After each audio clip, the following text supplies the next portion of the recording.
We're getting started in just a moment. And lately we've been beginning our Sunday morning session by doing this chant, and it's on page 27 for those in the room. And those of you online, I've just put a document in the chat. You can open that up. And the chant, the Buddha's 5 remembrances, or the 5 subjects for frequent recollection, are right there. And feel free to join in for this.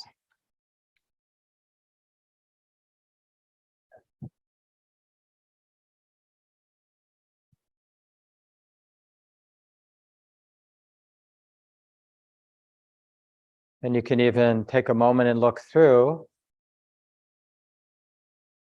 And it may not initially be your cup of tea, but it's interesting how a reflection, these 5 reflections, can be used in a way that's really grounding. And you know, this may be specific to the Buddhist path, but one of the real dangers in life, you probably sense it in your own way, one of the real dangers in our lives is taking our attention off of what's actually important. And so in a way we we start to live in a way that's misaligned because we've forgotten what's important. So when we bring these 5 things to mind, it isn't about being grim or heavy or negative. It's about clarifying and shedding a lot of what is actually superficial and not that important. You know, when we remember that I'm subject to aging, sickness, and death, and that whatever I accumulate in my life, however precious it is to me, I can't hold on to it. But that changes my relationship to all the things that I desire. And we might spend our life in a different way than, accumulating things that we're going to end up letting go of. So let's do this chant. Again, it's on page 27 here in the room, and it's in the document. I'll put it out there one more time for those of you online. Oh, it's 26. Thanks, Colleen. Someone's paying attention. Got it.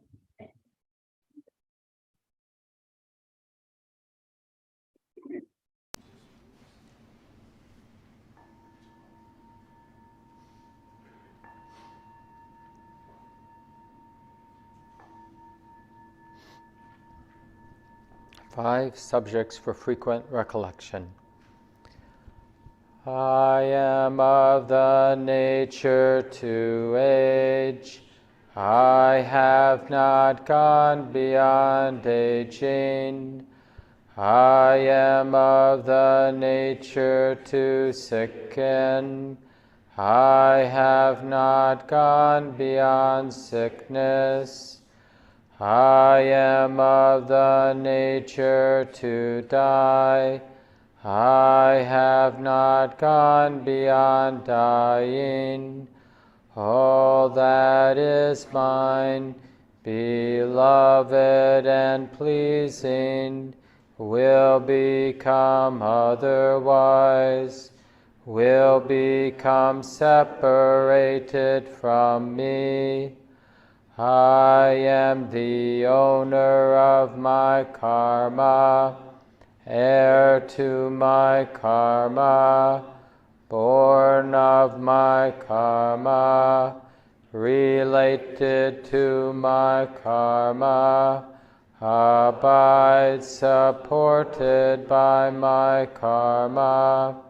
Whatever karma I shall do, for good or for ill, of that I will be the heir.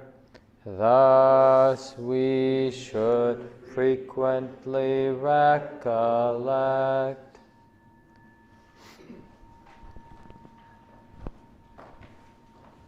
And we'll settle in to comfortable posture that supports alertness and relaxation for our meditation time.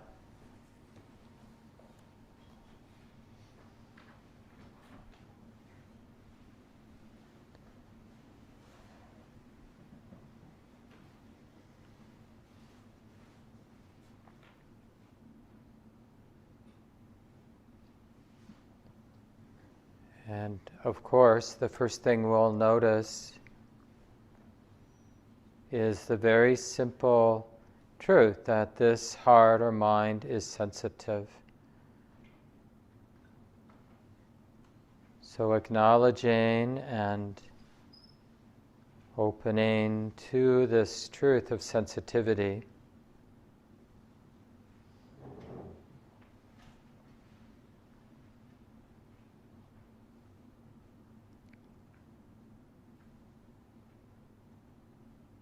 What happens when we're willing to embrace, allow this sensitivity, this exposure to seeing, hearing, smelling, tasting, touches, and the exposure to thinking, the mental activity being known.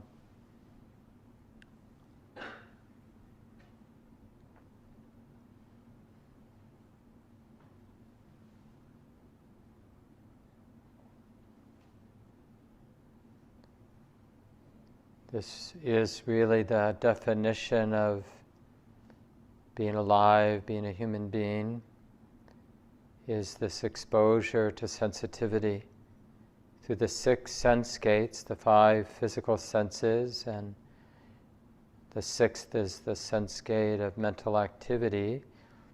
In these 6 ways, we're sensitive. We feel, we experience ceaselessly, all the time. We can't turn it on and we can't turn it off.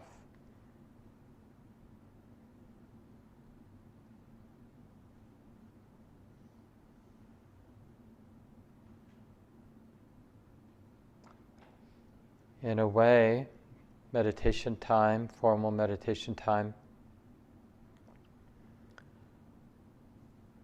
we're doing what we can to have a relatively simple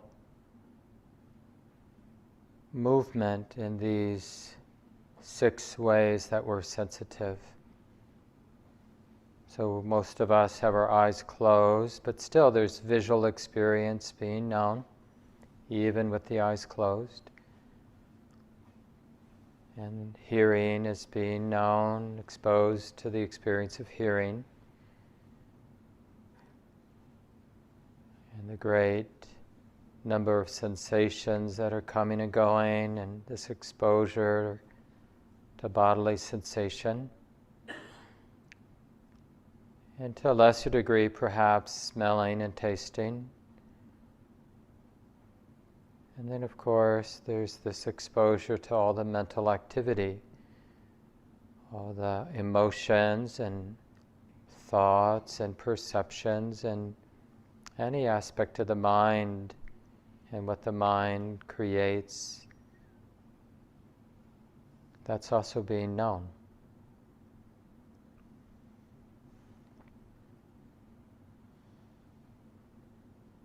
In Buddhism, we refer to this as sense impingement.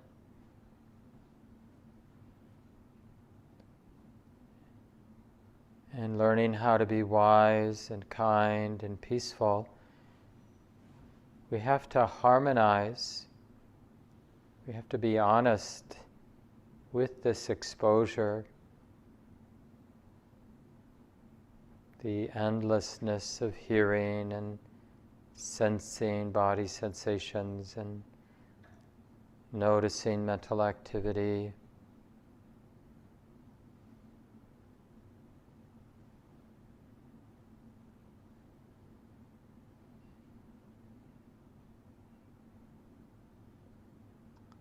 So, almost as a practice question,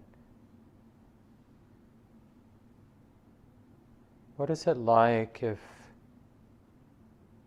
this sensitive heart were to be right in the middle, sensitive, open, exposed to the movement of sensation, exposed to the movement of sound and sights and thoughts.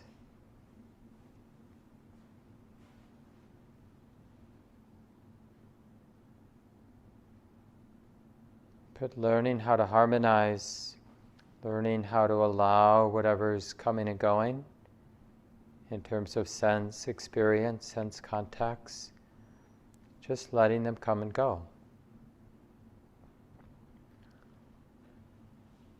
So we're not hiding.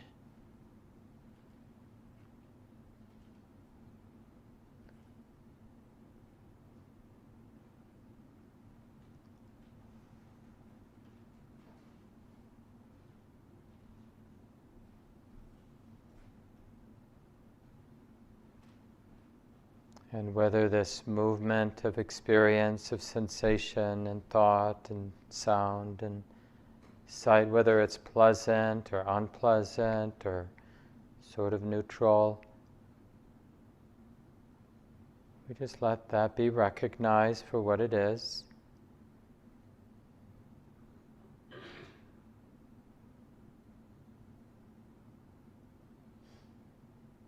So in this way, we're learning to embrace the truth of sensitivity. We're not turning sensitivity into a personal problem, which is our habit for most of us, most of the time.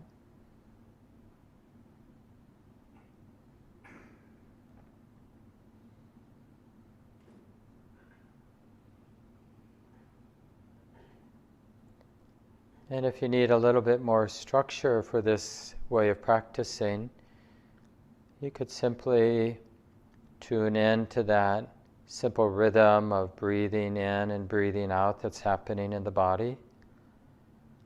And as you feel the breath coming in, you can use that as an opportunity to have a big yes to everything that's moving, all the sense contact that's happening.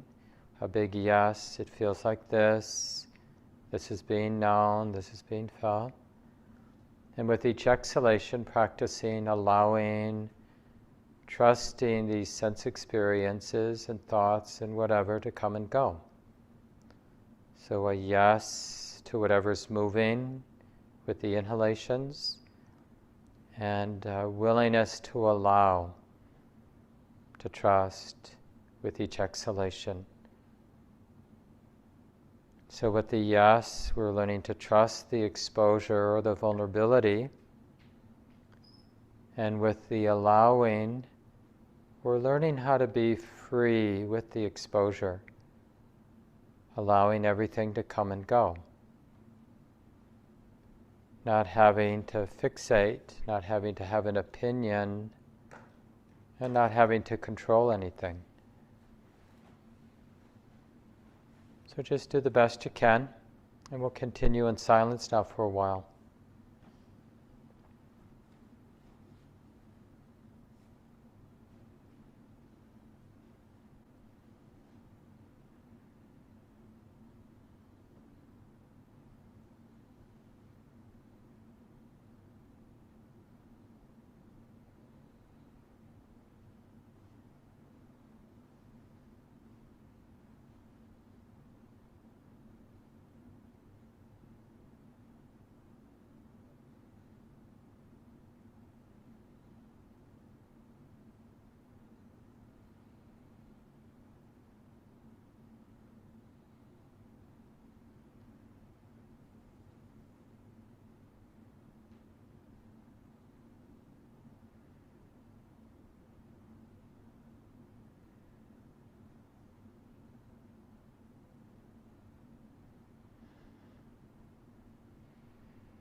for another minute or two.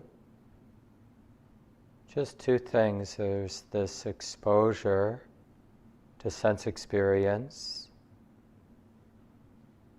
and there's this capacity to allow whatever to come and go.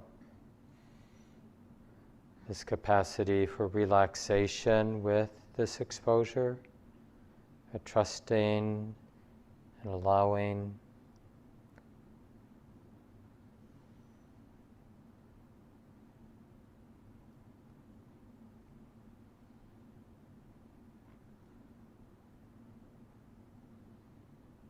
And in particular, and allowing with any underlying feeling tone, like what's the underlying feeling?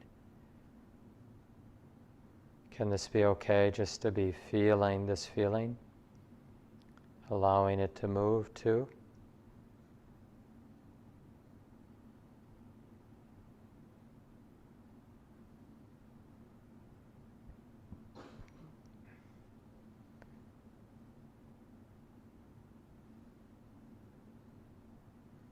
And we don't have to explain anything to ourselves. We don't have to define our experience in any way. It's really more simple than that. Just about this intimacy or this openness to what's coming and going.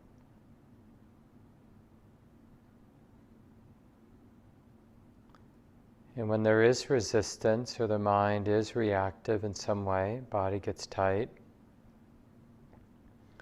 then we notice that reactivity also as a movement, something that's coming and going, playing itself out.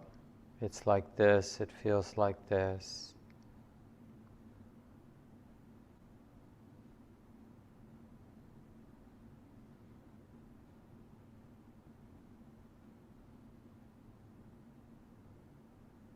And like all things, even reactive patterns have this tendency to arise and then pass away. Nothing lasts forever.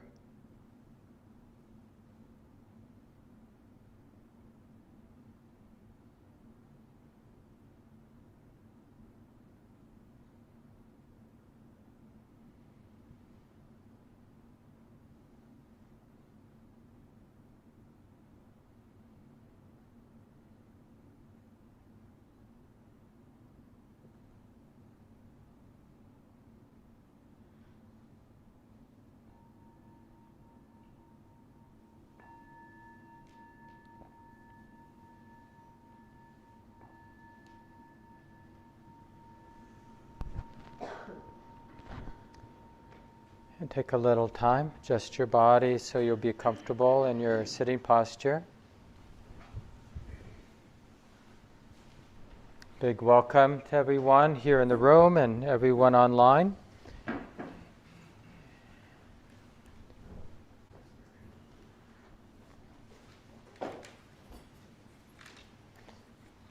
I'll just mention a few announcements. Cecilia Ramon and I will be leading a day-long on April 1st, Saturday. That will be online and in person here at the City Center. And we've done this retreat a number of times on resilience. What does resilience look like in light of the Buddhist teaching? So think about that. Shelley Graff will be leading the monthly half-day retreat next Saturday, this coming Saturday, 1 to 5. And there's a couple retreats that we'll send out this week, the registration.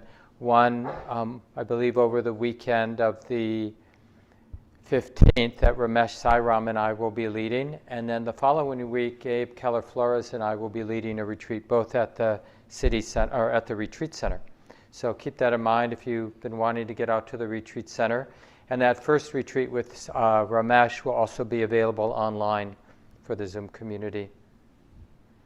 And then last thing is Meski Mebastian and Shelley Graff and I will be leading Living the Practice workshop. We do these once or twice a year, and we unpack one of the central teachings of the Buddha a bit more in light of our daily lives. So we're going to look at the teachings around emptiness, or not self, on that Saturday, March 25th. So that's 9:30 to 4. There's talking during those workshops, chance to connect with other people in the community. So it's different than a retreat day. So join in for that. And that registration will also begin this week. So you can look for that in the weekly email, which you can get on our website. You can sign up to get that weekly email, or there's a form right under the bulletin board here in the room, and you can fill that out before you leave and leave it on the desk in the office, and somebody will sign you up for that weekly email. So you get this, all the program updates that get sent out once a week.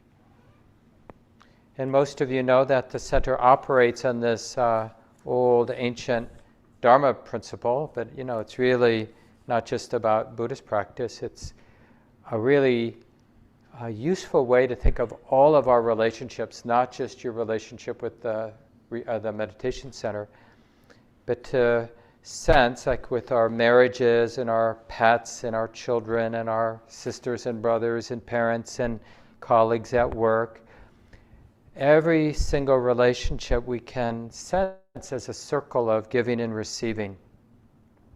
And then the interesting question becomes, how's that relationship? Does it feel imbalanced? Is it enlivening? Is it a dead weight in my life, because it's out of balance? And so in terms of like how we've functioned these 30 years that Common Ground has been in operation, we haven't charged for anything. We don't really do fundraising. But we do ask people to come into relationship in a way that makes sense. And everyone's situation is different. Your interest level, how much you participate, whether you have time on your hand to volunteer or financial resources to donate or whatever. But one way or another, we want that relationship that leaves a good taste in our mouth. So when we go home or when we think about Common Ground, there's a lightness in our heart. It's the same thing with our marriages and our kids and our pets and our colleagues at work. And if it doesn't leave a good taste, then we want to experiment. Well, how can I adjust how I'm in relationship with this person or this organization so that it feels really wholesome and leaves a good taste? And if you ever have questions about how to do that, we have more information on the website, of course, or just reach out. Nancy Bowler, who's also our yoga teacher, is our new bookkeeper. Gail Iverson, a longtime leader here, has just recently retired as our bookkeeper. And also you could just always reach out to me or Shelley or any of the leaders if you have any questions about that. Good, and I'll kind of continue with this conversation we've been having since maybe late January on the 3 characteristics, it's called, in the Buddhist teachings.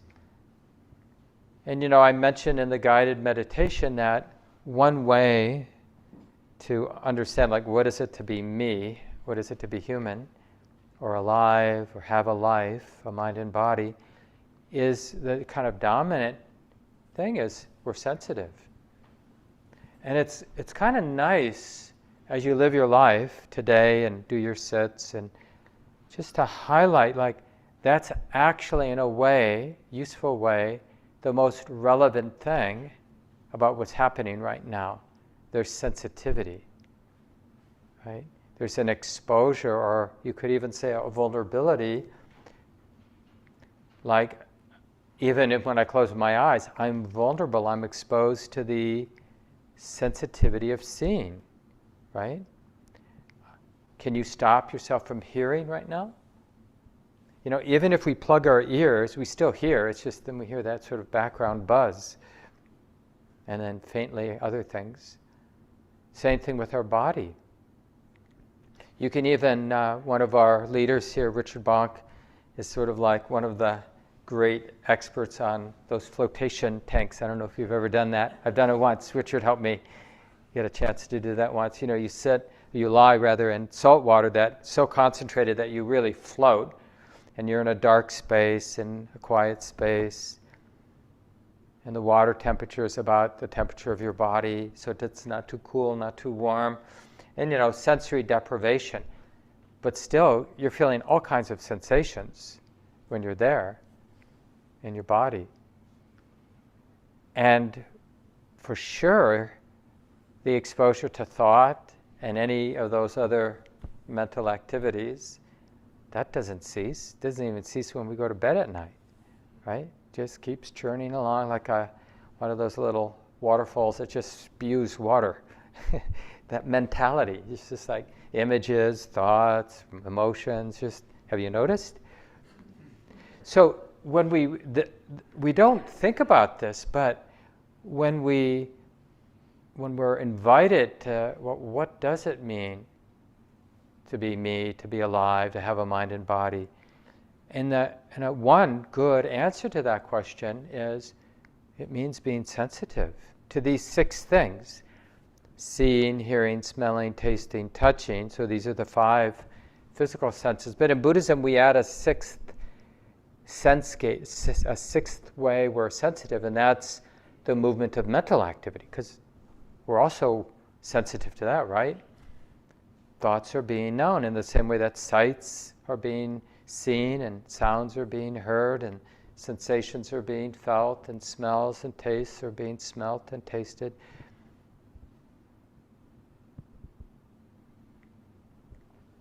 And when we highlight sensitivity, then one of the things that begins to stand out that's so important is we start to notice all of our strategies, mostly unconscious strategies, to manage that exposure, that sensitivity.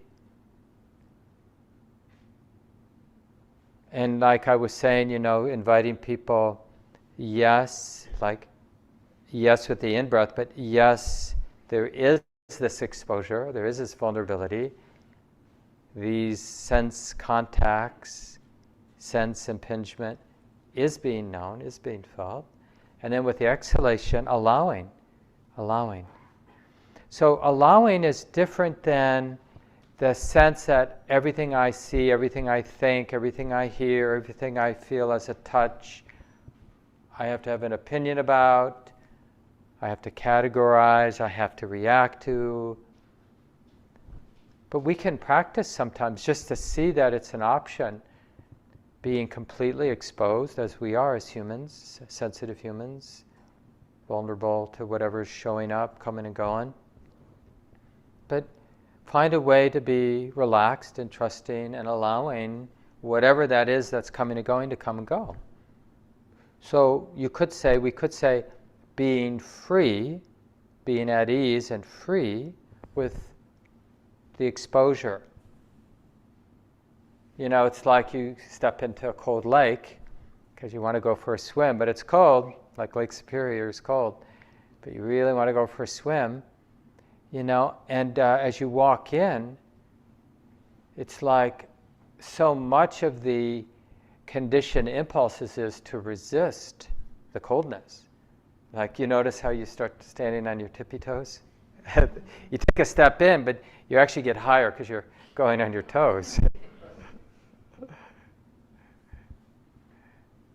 And then we, if we really want to go for a swim or don't want to embarrass ourselves with our friends, we remind ourselves silently, just relax, trust the exposure to the cold. It's just cold, right? It's just that sensory experience of cold.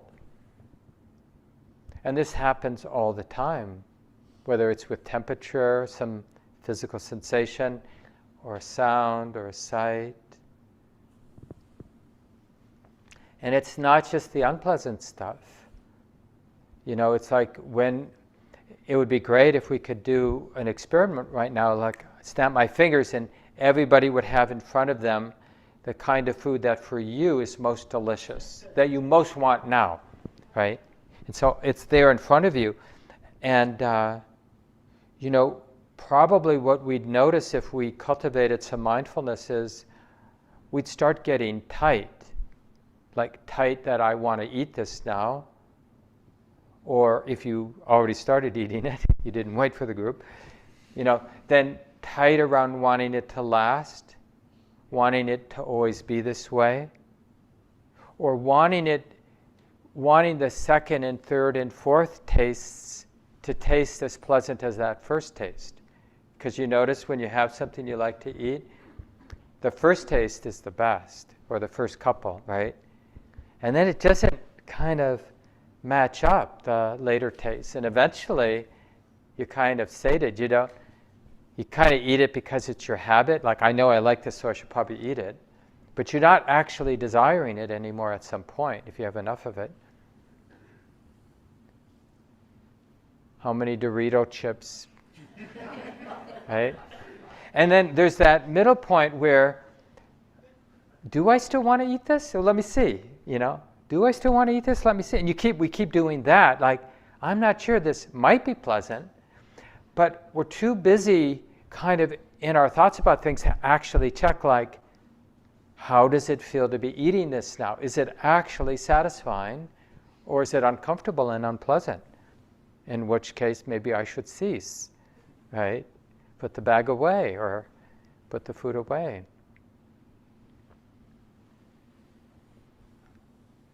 So that alone could be good homework for folks this next week. And especially because we're moving, we've been studying the changing, impermanent, uncertain nature of phenomena of all of these 6 ways that we're exposed.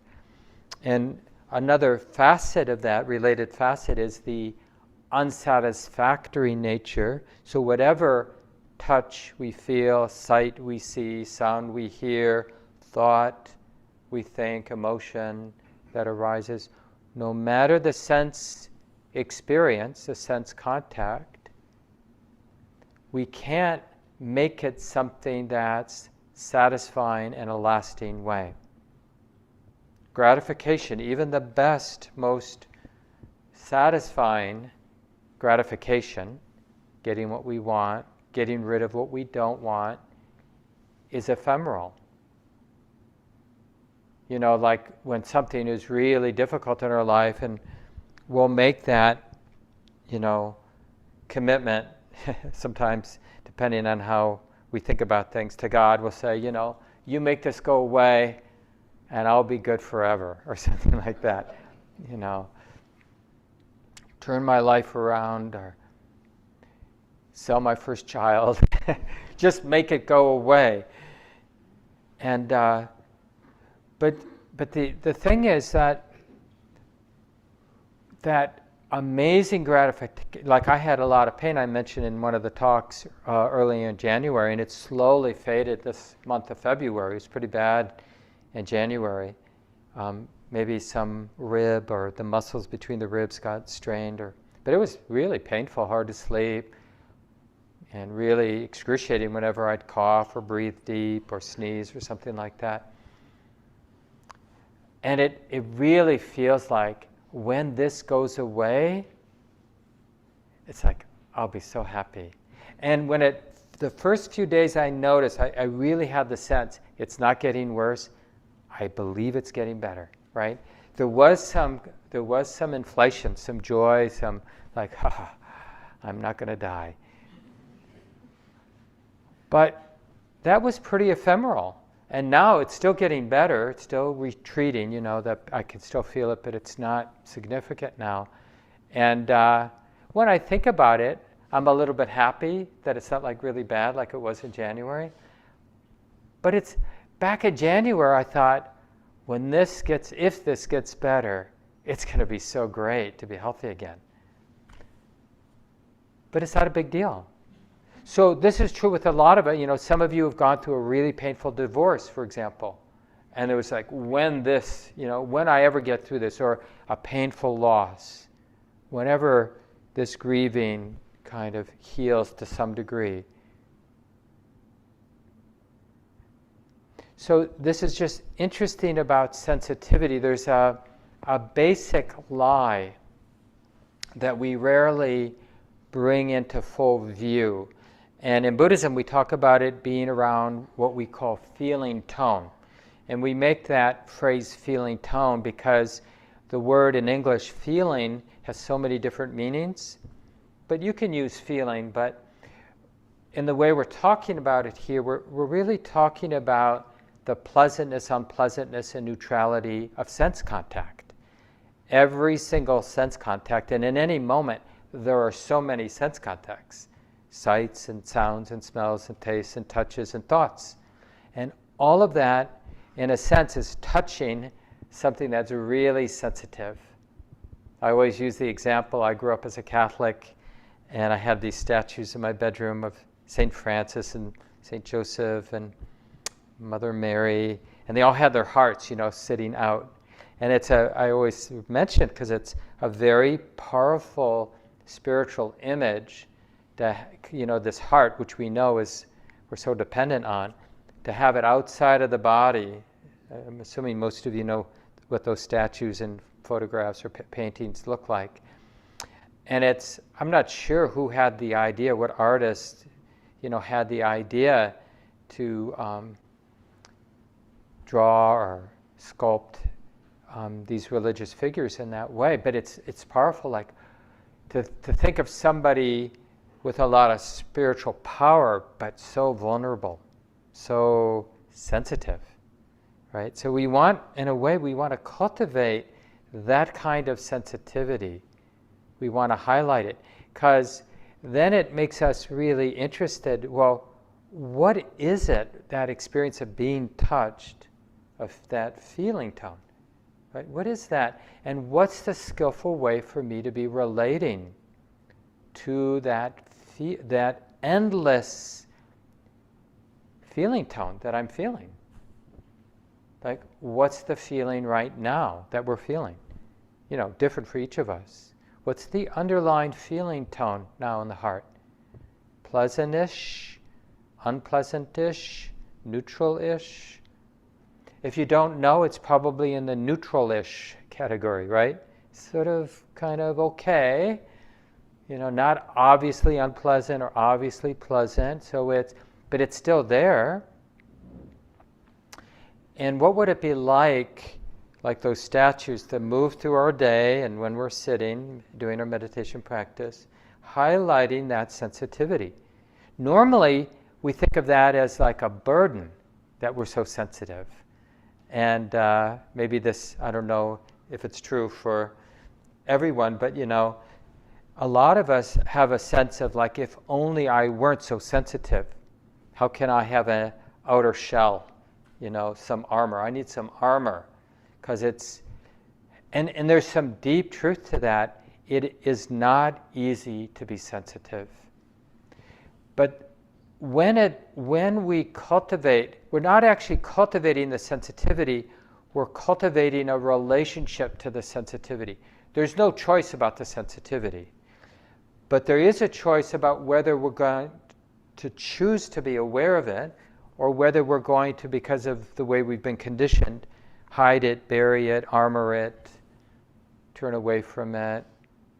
So what happens when I choose to bring it into the forefront in this honest way? Oh yeah, the heart's sensitive like this. Even your body language affects me, Like, we're so, especially as social mammals, we just have so much social conditioning. We're all being affected. Even like people you're not seeing with your eyes, but you just sense them sitting next to you. If they're restless, that affects you. If they're really still and calm, if that's the vibe, that affects us. We're affected by everything. What we see, what we sense. And if we can cultivate the remembering of the sensitivity, not too much, not too fast, but not neglecting it, then wisdom will catch up.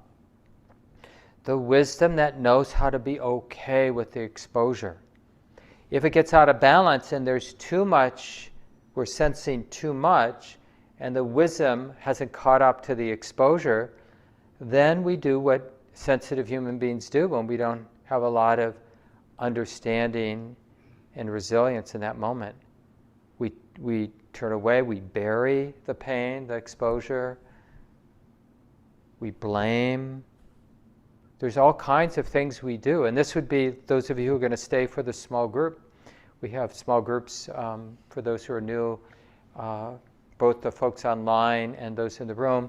If you want to stay for 11:45 to 12 o'clock, just a chance to sit down with 3 or 4 others in the community and chat. And one of the things you could chat about, or just reflect on your own when you go home, is like, what are my strategies when I'm overexposed? What do I do when I'm feeling more than I want to feel? And remember, this could be positive, like feeling too much joy and I don't know what to do with. That person loves me? I mean, have you noticed that sometimes we do that?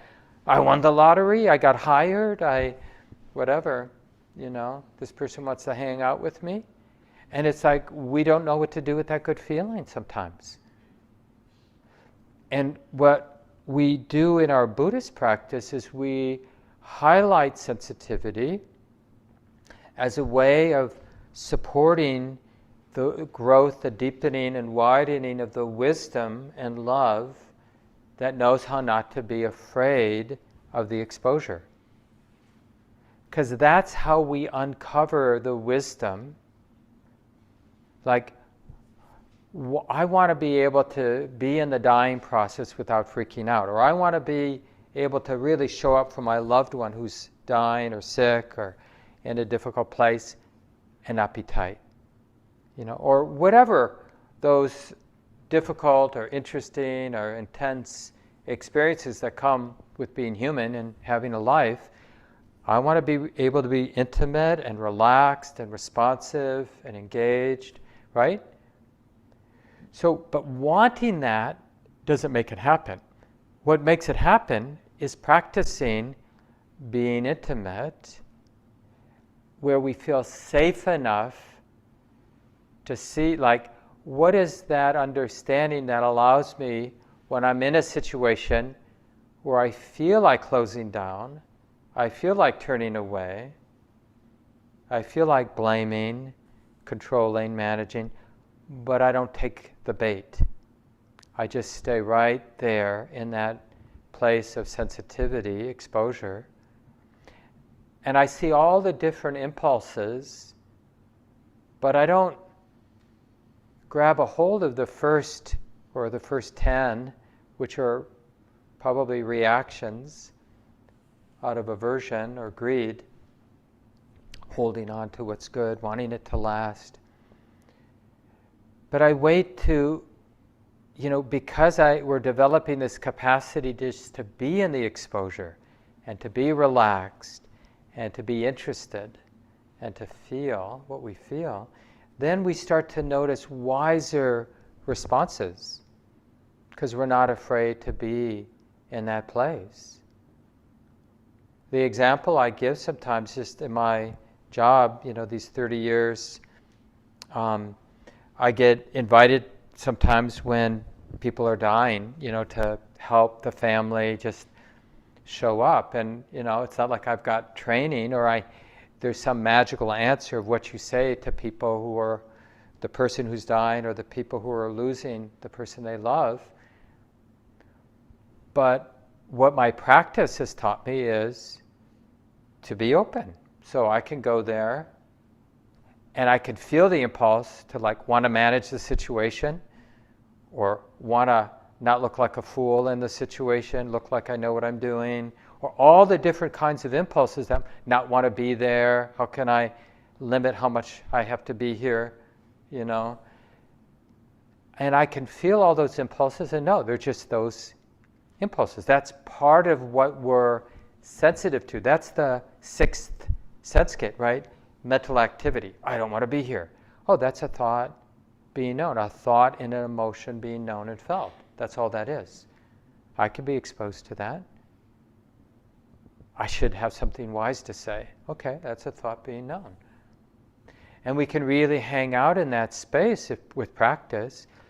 And lo and behold, sometimes we never have anything obviously sort of useful to say or do, but not being afraid of being there is a powerful gift.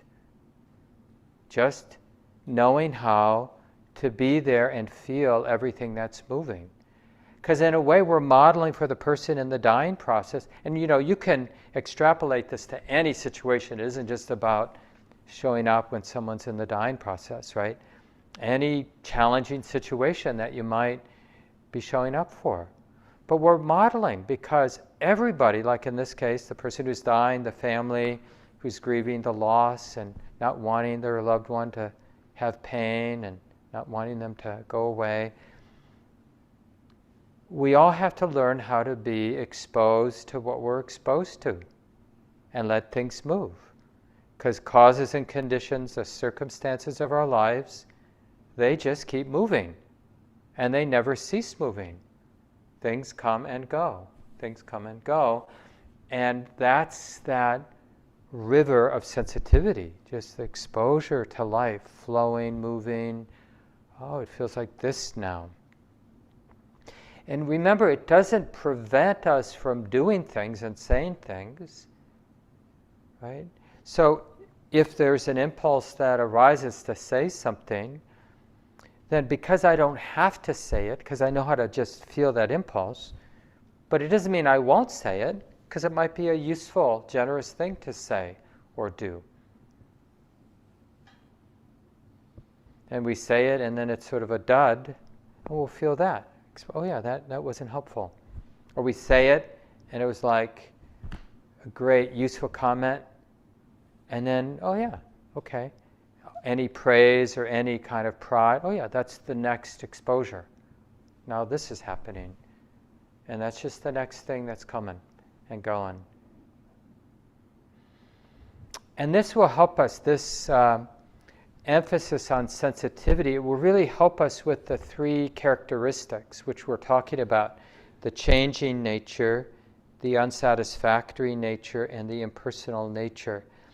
Because where we learn how to have an honest and intimate, forgiving and wise and kind relationship with the underlying nature of things is in the experience of sensitivity.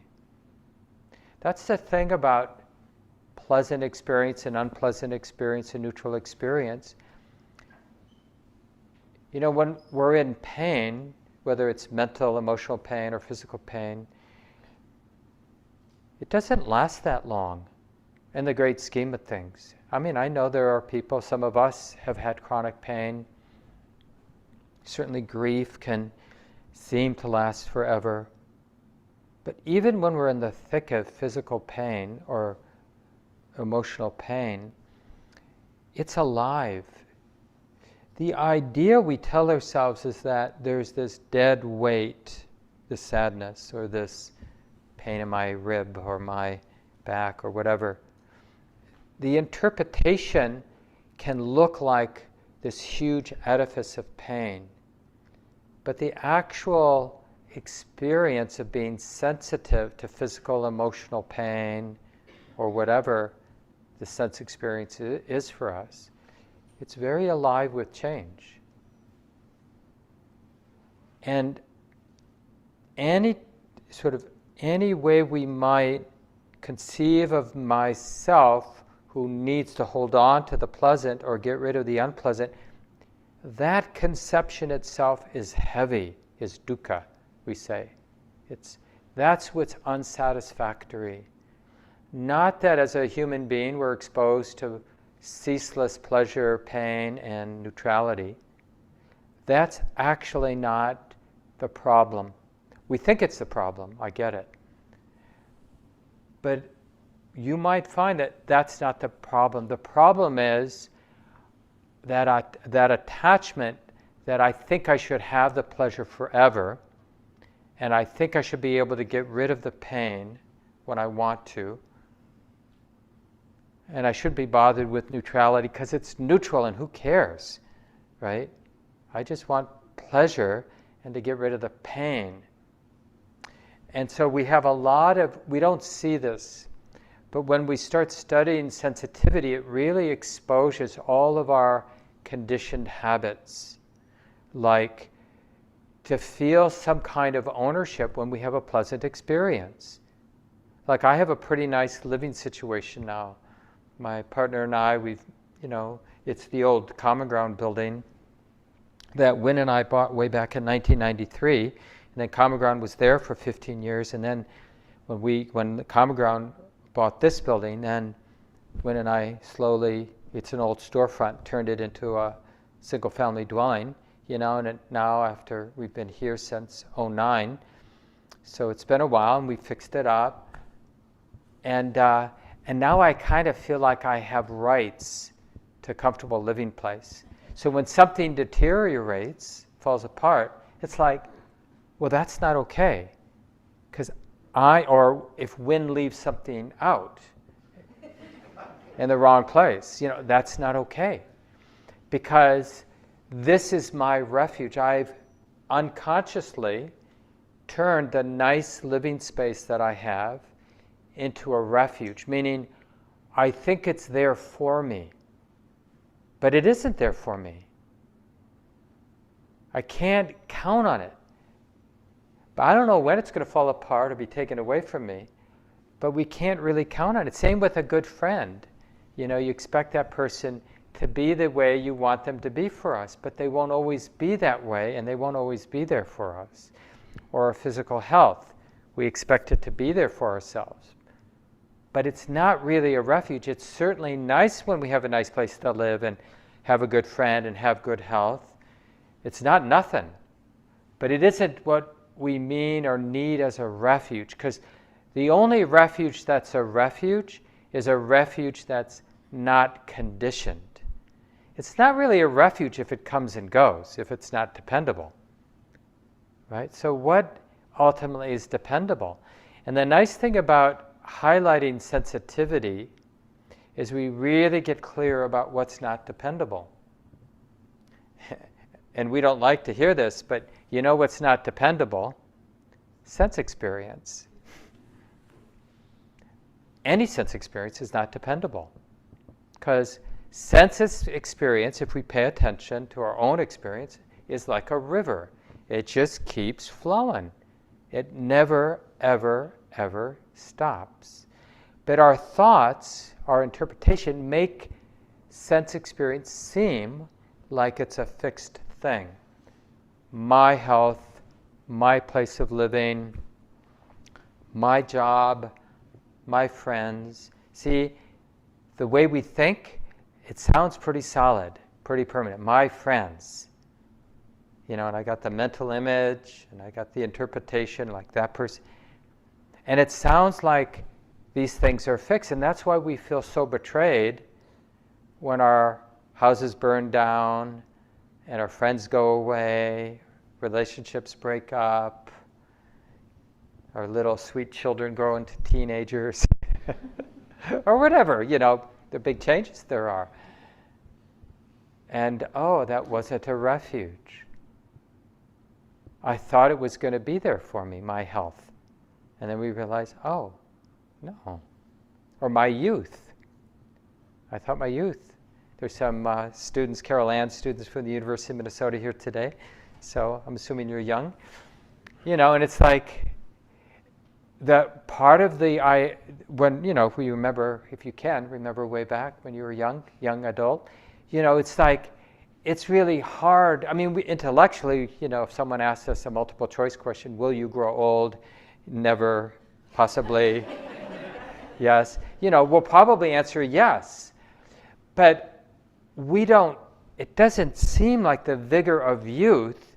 It feels like we can count on that when we have it.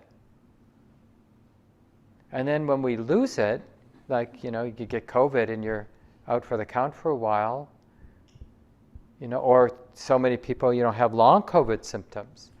And it's like, the truth, I don't actually know how this is going to play out, because we think, well, I should return back to health. But it's not written down. We don't have that contract, you get sick and then you get healthy again. We don't know. There's this inherent uncertainty. It's not a refuge. So then it really begs the question, well, what is a refuge for us humans? And I'll leave it here. I'll tell you the answer. But we don't like the answer. But the realization, what this word points to, actually turns out to be a refuge. So the short answer to what's a refuge, non-attachment or letting go, right? But letting go, non-attachment, is not the same as living a flat, disengaged life. We need a lot of humility, what that word points to in our spiritual practice. Like being all in. Heart's so sensitive, so responsive, but not attached. Right? So we have rights to be all in and engaged and responsive, but no rights to ownership or expectations. And we'll go there in the weeks ahead. But let's leave it here. So people are welcome to stay for small groups online, in the room. Otherwise, we'll say goodbye. Thanks so much for coming. And Julia will help divide the people who stay into groups of 3 or 4. Remember to spread yourselves around so you have relative quiet to have your discussion. Julia or I will ring the bell after 15 minutes to let you know to wrap it up. And those of you online, I'll say goodbye if you're leaving, but stay if you'd like to be in a small group. In just a moment, I'll divide you up into small groups.